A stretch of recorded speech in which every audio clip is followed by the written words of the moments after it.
9월 9일 금요일 창세기 21장 8절로 21절까지 말씀입니다. 아이가 자라매 젖을 떼고 이삭이 젖을 떼는 날에 아브라함이 큰 잔치를 베풀었더라. 사라가 본즉 아브라함의 아들 애굽 여인 하갈의 아들이 이삭을 놀리는지라. 그가 아브라함에게 이르되 이 여종과 그 아들을 내쫓으라.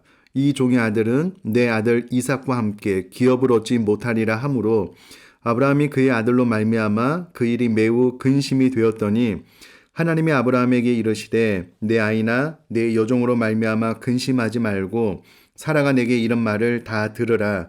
이삭에게서 나는 자라야 내 씨라 부를 것임이니라.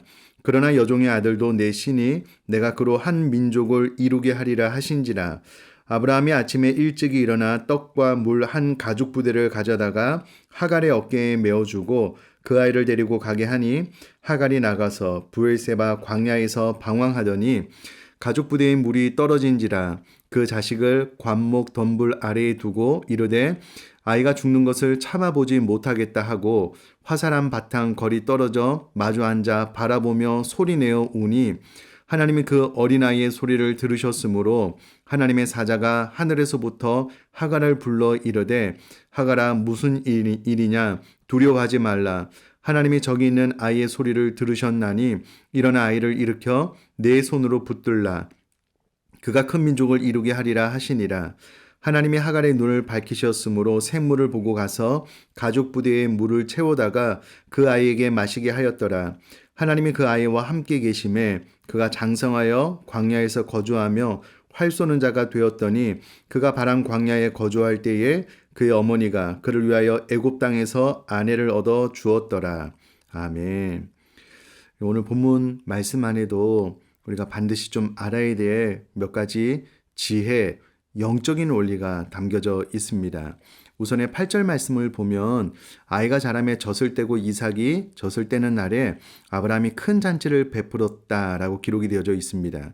유대인들에게 통상적으로 젖을 떼는 때는 3세, 4세였다라고 이야기를 합니다. 이때 당시에는 의료기술이 미진했기 때문에 아마도 질병으로 죽지 않고 잘 성장하게 되므로 그것이 큰 기쁨이 되고 큰 잔치의 이유가 되었을 것입니다. 과거 우리나라도 여러 명의 자녀를 출생하는 우리 부모님들이 1년, 2, 3년 뒤에 그 중에서 살아남는 아이를 호적에 올렸다는 이야기를 들었습니다. 아마 아브라함 시대에는 더 있을 것 같고요. 이삭이 3, 4세가 되어서 이제는 죽음의 위협 없이 잘 자라게 되므로 큰 잔치를 베풀게 되었다라고 8절에 기록이 되어져 있습니다. 그런데 문제가 하나 발생하게 됩니다. 9절에 사라가 본즉 아브라함의 아들 이삭 여인 하갈의 아들이 이삭을 놀리게 되는 장면을 안타깝게도 사라가 바라보게 됩니다.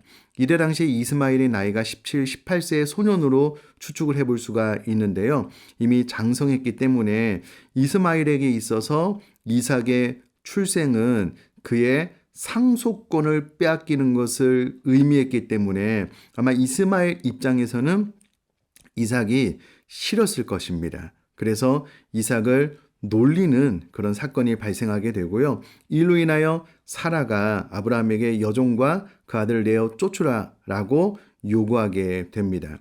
이로 인하여 11절에 아브라함이 그의 아들로 말미암아 그 일이 매우 근심이 되었습니다. 왜냐하면 아브라함이 부성애가 있었기 때문에 이스마엘도 생각을 해야 될 것이고 또 사라의 말을 무시할 수도 없었기 때문에 그 일이 매우 근심이 되었을 것입니다.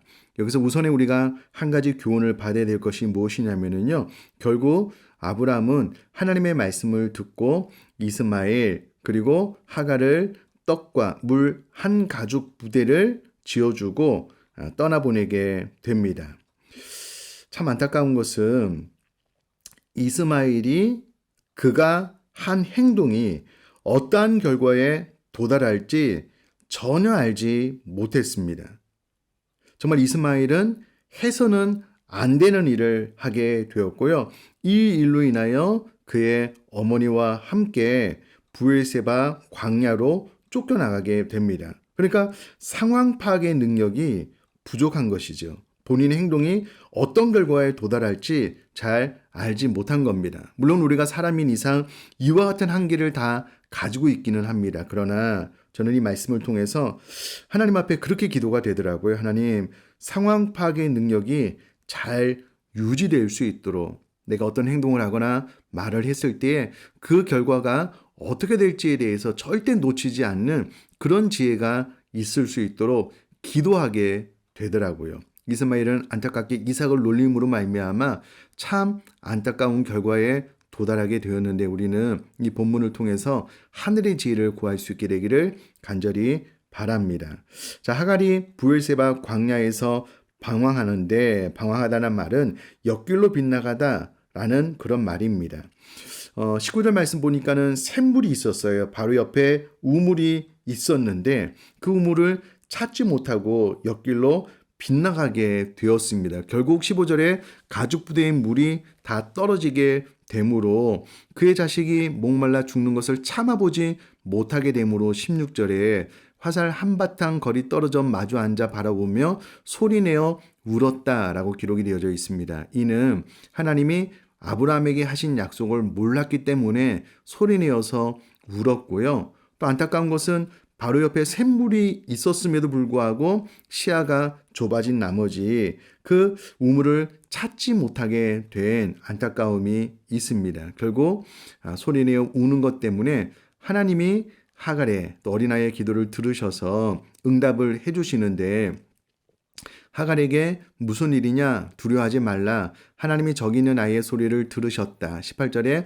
일어나 아이를 일으켜 내 손으로 붙들라 그가 큰 민족을 이루게 하시리라 라고 약속을 허락해 주십니다. 그리고 19절에 하나님이 하갈의 눈을 밝히셨으므로 샘물을 보고 가서 가족 부대에 물을 채우다가 그 아이에게 마시게 하였더라 라고 기록이 되어져 있습니다. 샘물이 갑자기 생겨난 것이 아니고요. 그곳에 있었습니다. 이때 당시에 사막의 물은 덮개로 덮어 놓았는데요.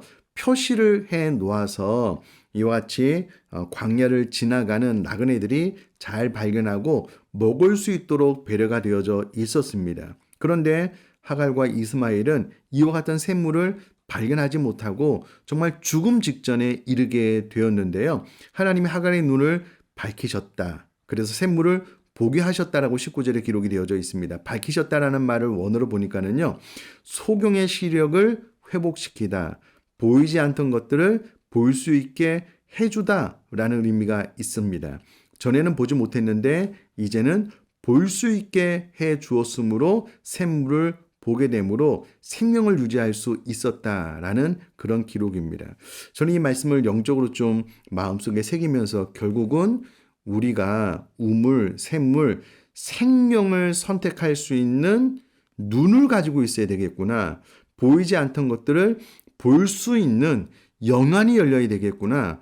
그래야지만 생명을 보고 생명을 취할 수 있겠구나라는 생각을 갖게 되므로 하나님 앞에 그렇게 기도가 되더라고요. 하나님, 제 영안을 열어서 샘물, 생명을 얻을 수 있는 하나님의 말씀, 생명의 길을 잘 발견할 수 있는 은혜를 주십시오. 그렇게 기도가 되더라고요. 자, 본문 말씀을 잘 보면은요.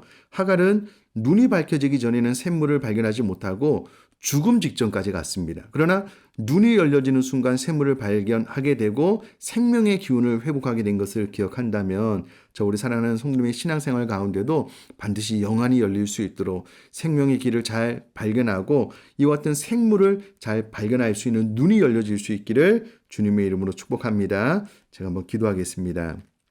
살아계신 하나님 아버지, 이스마엘은 그가 하는 행동, 말이 어떤 결과에 도달하게 될지 전혀 상황을 파악할 수 있는 능력이 없었습니다. 그러므로 광야로 내몰리게 되는 결과에 도달하게 되는데 우리 사랑하는 성도님들 반드시 상황 판단의 능력이 잘 유지될 수 있도록 이와 같은 분위기 파악, 또 상황, 내 말의 행동에 어떤 결과에 도달하게 될지를 잘 기억할 수 있는 하늘의 지혜를 허락하여 주옵소서. 무엇보다도 영안이 열려서 샘물, 생명을 취할 수 있는 하나님의 길을 놓치지 않고 잘 발견함으로 그 길로만 나갈 수 있는 우리 사랑하는 성도님 될 수 있도록 은혜를 허락하여 주옵소서. 감사드리며 예수님의 이름으로 기도드립니다.